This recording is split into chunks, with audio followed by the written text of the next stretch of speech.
ರಾಜ್ಯ ಕಾಂಗ್ರೆಸ್ ಸರ್ಕಾರದ ವೈಫಲ್ಯಗಳನ್ನು ಖಂಡಿಸಿ ಶಾಸಕ ಗುರ್ಮೇಶ್ ಸುರೇಶ್ ಶೆಟ್ಟಿ ನೇತೃತ್ವದಲ್ಲಿ ಕಾಪುಪೇಟೆಯಲ್ಲಿ ಬಿಜೆಪಿ ವತಿಯಿಂದ ಪ್ರತಿಭಟನಾ ಸಭೆ ನಡೆಯಿತು.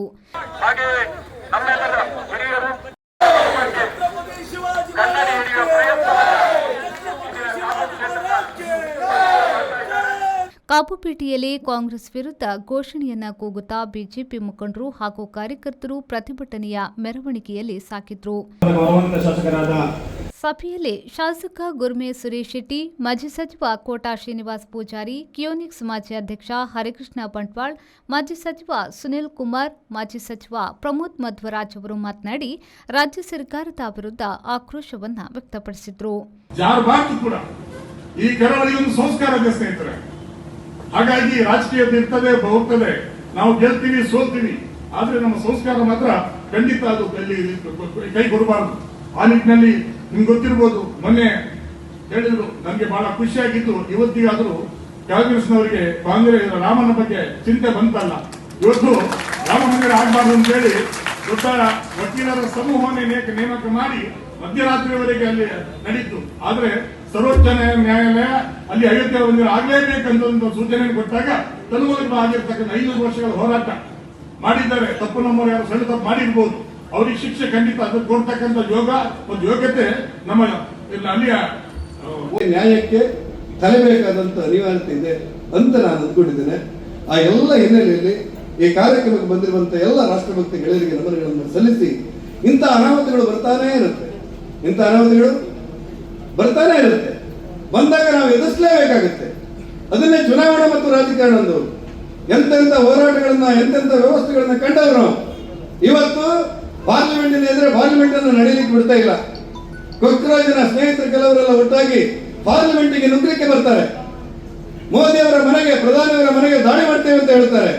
ಅವರಿಗೆ ಎಲ್ಲ ನೆನಪಿರಿತ್ತು ಅಂದ್ರೆ ಬಾಂಗ್ಲಾದಲ್ಲಿ ಪ್ರಧಾನಿಯನ್ನ ಮನೆಗೆ ಹೋಗಿ ನುಗ್ಗಿ ಒಂದು ರೀತಿಯ ಗಲಾಟೆ ಮಾಡಿ ಪ್ರಧಾನಿಯನ್ನೇ ಓಡಿಸಿದ್ದೇವೆ ಎನ್ನುವಂತ ಅಹಂಕಾರಿಗಳಿದ್ದಾರಲ್ಲ.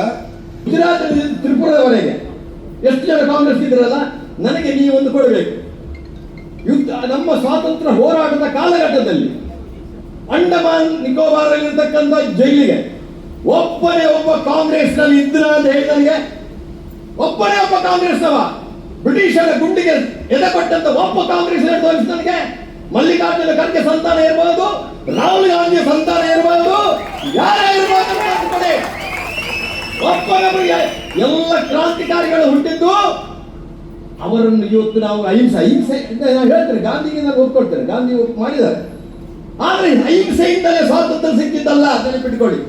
ಇಂಥ ಒಂದು ಪರಿಸ್ಥಿತಿನಲ್ಲಿ ಕರ್ನಾಟಕದ ಜನ ಕಲ್ಯಾಣದ ವಿರೋಧವಾದಂತಹ ಈ ಸರ್ಕಾರ, ಕರಾವಳಿ ವಿರೋಧಿ ಸರ್ಕಾರ, ರೈತ ವಿರೋಧಿ ಸರ್ಕಾರ, ಸಂಧ್ಯಾ ಸುರಕ್ಷೆಯನ್ನು ಕೊಡದಲೇ ಇರುವಂತಹ ಸರ್ಕಾರ, ರೇಷನ್ ಕಾರ್ಡ್ ಅನ್ನು ಕೊಡದಲೇ ಇರುವಂತಹ ಸರ್ಕಾರ, 9 and 11 ಅನ್ನು ಕೊಡದಲೇ ಇರುವಂತಹ ಸರ್ಕಾರ ಇದು.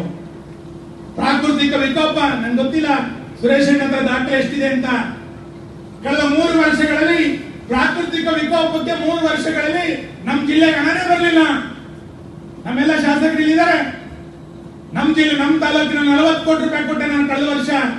ಅದು ವರ್ಷ 26 ಕೋಟಿ ರೂಪಾಯಿ ಡ್ಯಾಮೇಜ್ ಆಗಿದೆ ಅಂತ ಕೊಟ್ಟೆ. 1 ರೂಪಾಯಿ ಹಣ ಬರಲಿಲ್ಲ ಪ್ರಾಕೃತಿಕ ವಿಕೋಪಕ್ಕೆ. 3 ವರ್ಷ ಮಂತ್ರಿ ಆಗಿದ್ದಾಗ ನಾನು MLA ಆಗಿದ್ದೆ. ನನಗೆ ಎಷ್ಟು ತೊಂದರೆ ಕೊಟ್ಟಿದ್ದಾರೆ ಅಂತ ನನ್ನ ಅದೇ ಪಕ್ಷದ ಶಾಸಕರಿಗೆ ಎಷ್ಟು ತೊಂದರೆ ಕೊಟ್ಟಿದ್ದಾರೆ. ಅದರ ನಂತರ ನಾನು ಉಸ್ತುವಾರಿ ಮಂತ್ರಿ ಆದೆ ಉಡುಪಿ ಜಿಲ್ಲೆಯಲ್ಲಿ. 2 ವಿರೋಧ ಪಕ್ಷದ ಶಾಸಕರಿದ್ರು. ಒಂದು ಕುಂದಾಪುರದಲ್ಲಿ ಹಾಲಾಡಿ ಶ್ರೀನಿವಾಸ್ ಶೆಟ್ಟರು, ಮತ್ತೊಂದು ಕಾರ್ಕಳದಲ್ಲಿ ನಮ್ಮೆಲ್ಲರ ನೆಚ್ಚಿನ ನಾಯಕರು ಆಗಿರ್ತಕ್ಕಂಥ ನಗುಮೊಗದ ಸುಂದರ ಯುವಕ ಸುನಿಲ್ ಕುಮಾರ್ ಶಾಸಕರ. ಅವರೇ ಸಾಕ್ಷಿ ನುಡೀಲಿ. ನಾನು 2 ವರ್ಷ ಈ ಜಿಲ್ಲೆಯ ಉಸ್ತುವಾರಿ ಮಂತ್ರಿ ಆಗಿದ್ದಾಗ ಯಾವುದೇ ರೀತಿಯ ತಾರತಮ್ಯವನ್ನ ಮಾಡದೆ ಪ್ರತಿ ಕ್ಷೇತ್ರ ನನ್ನ ಕ್ಷೇತ್ರ ಎಂಬ ರೀತಿಯಲ್ಲಿ ನಾನು ಸೇವೆ ಮಾಡಿದ್ದೇನೆ. ಆದ್ರೆ ವಿನಯ್ ಕುಮಾರ್ ಸೊರಕೆ ಕಾಪು ಶಾಸಕರು ಏನ್ ಹೇಳಿದ್ರು ಅಂದ್ರೆ, ನೀನು ಉಸ್ತುವಾರಿ ಮಂತ್ರಿ ಇಡೀ ಜಿಲ್ಲೆಗೆ, ಅದೇ ಕಾಪು ಕ್ಷೇತ್ರಕ್ಕಲ್ಲ, ಇಲ್ಲಿಗೆ ನೀನು ಕಾಲಿಡಬಾರದು. ನಾನು 2 ವರ್ಷ ಉಸ್ತುವಾರಿ ಮಂತ್ರಿ ಆಗಿದ್ದಾಗ ಕಾಪು ಕ್ಷೇತ್ರದ ಯಾವುದೇ ಕಾರ್ಯಕ್ರಮಗಳಿಗೆ ಬರಲಿಲ್ಲ. ಯಾಕಂದ್ರೆ ಇಲ್ಲಿಯ ಶಾಸಕರು ನನ್ನನ್ನು ಬರ್ಲಿಕ್ಕೆ ಇಡ್ಲಿಲ್ಲ.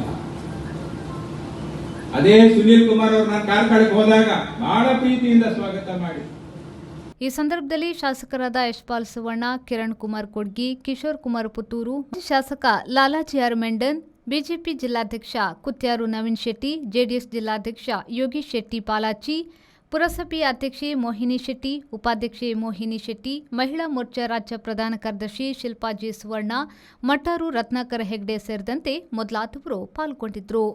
ರವಿರಾಜ್, ವಿ4 ನ್ಯೂಸ್, ಪಡುಬಿದ್ರೆ.